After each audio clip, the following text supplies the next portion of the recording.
Mga idol, samahan niyo po akong gumawa ng salad with salmon and lettuce. So, ganito lang ang paghiwa ko ng salmon. Cube lang siya. Hindi lalagyan natin ng salt para malasa yung salmon natin. So, black white pepper. So, depende kung anong karami. And then, paprika.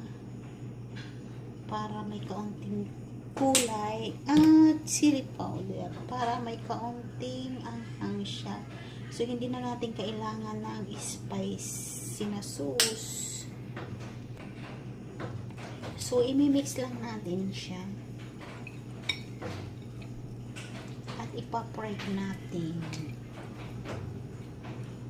So, magpapainit na tayo ng kawali. So, maglalagay tayo ng kaunting olive oil.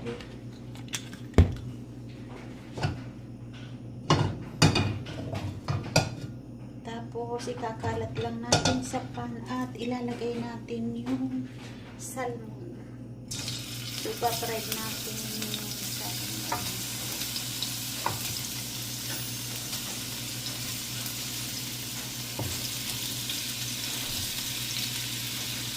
So, paghihiwalayin natin yung salmon.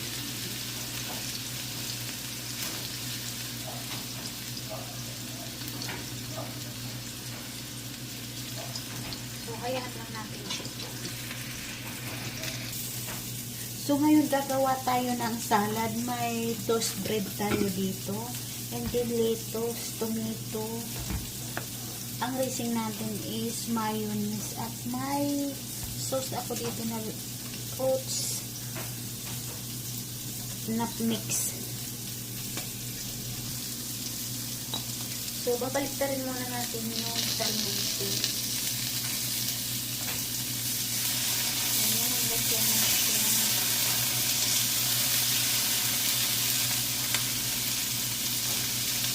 So, depende sa gusto nyo kung gusto nyo na kapok or lutong-luto siya. So, depende sa gusto nyo. Kasi yung salmon minsan pinakaon nila na so, kami naman minsan half-cook lang. Pag yung prawn style na pinahapok. Half-cook lang namin. Pero yung hindi ko talagang niluluto lang. So, hayaan muna natin sadyaan at gawa tayo ng salad, vegetable salad. So, yung ito hahatiin lang natin kasi malalaki.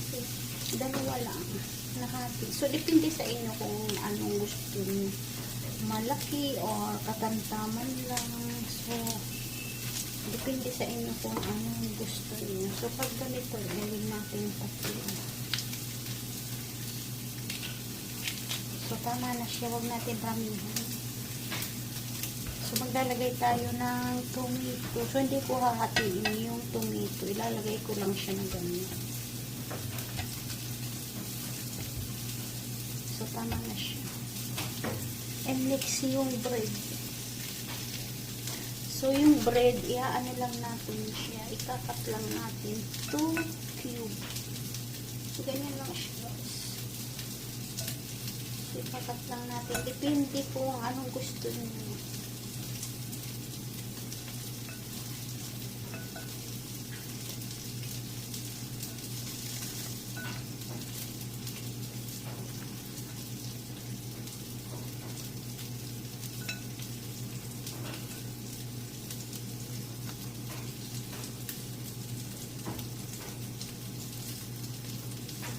So, tama na yung isa.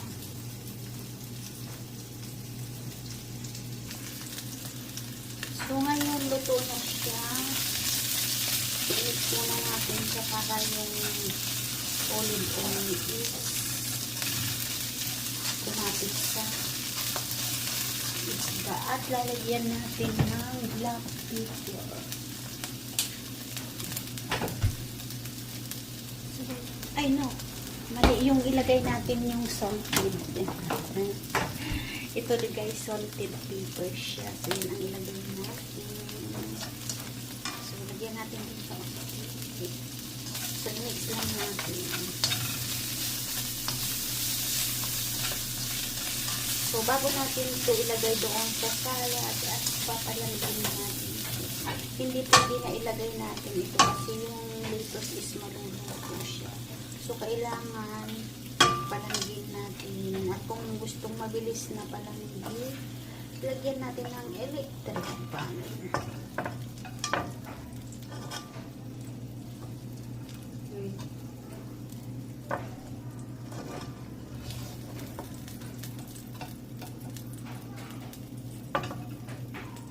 So ayan na siya guys. Palamigin muna natin siya.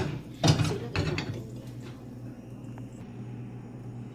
So ilalagay ko lahat na bread. So, ganun lang, i-cube lang natin yung bread.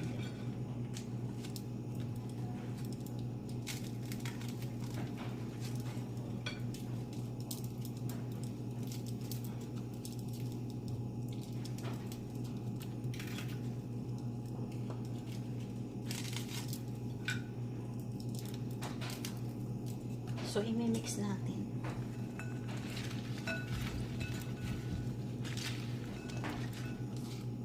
So, ilalagay natin sa plate.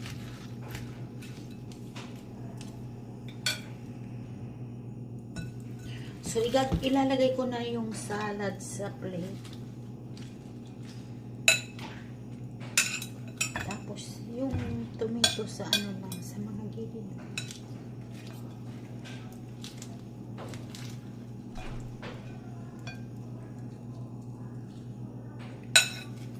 Tapos, yung bread. Tapos yung tomato sa mga gilid lang natin diba? Ilagay.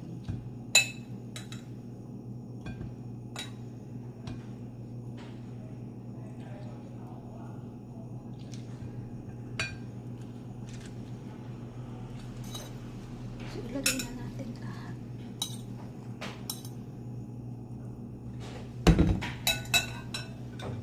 So ayusin natin.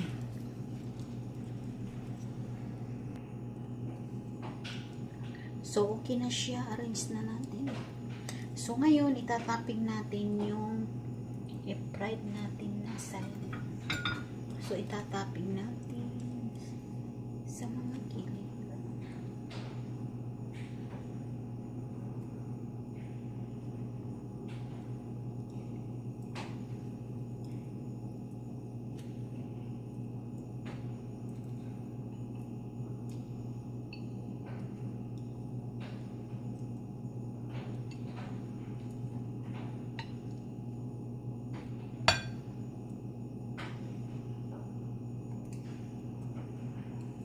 And then next, maglalagay tayo ng mayonnaise. So, depende sa dami ang gusto niyo. So, ikakanin lang natin. So, paikutin natin at maglalagay tayo sa kabilang side. So, para naman yung ayaw ng mayonnaise, ito pa rin ang gagawa tayo. So, i-ano lang natin, i-mix lang natin. So, maglalagay tayo ng kaunti lang, wag marami. So, ganyan lang siya guys. And then, ilagay natin sa gilid. So, yan na. Salad with salmon. So, salad with salmon. Guys, maraming salamat po sa lahat ng nanonood ng video ko. Thank you for watching. Bye-bye. God bless us all. Salmon with lettuce.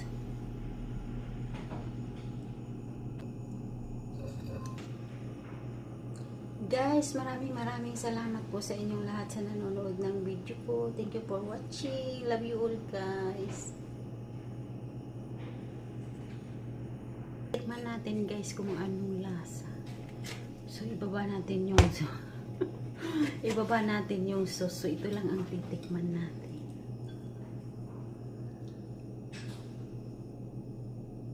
So, lagyan natin ng kaunting mayonnaise.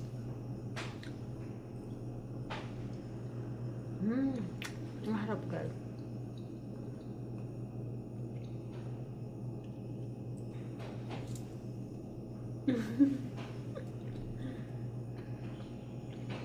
Guys, ang sarap. Yung salmon is malasa kasi may ano siya. Complete ingredient siya. So, malasa siya. So guys, thank you for watching. Bye-bye.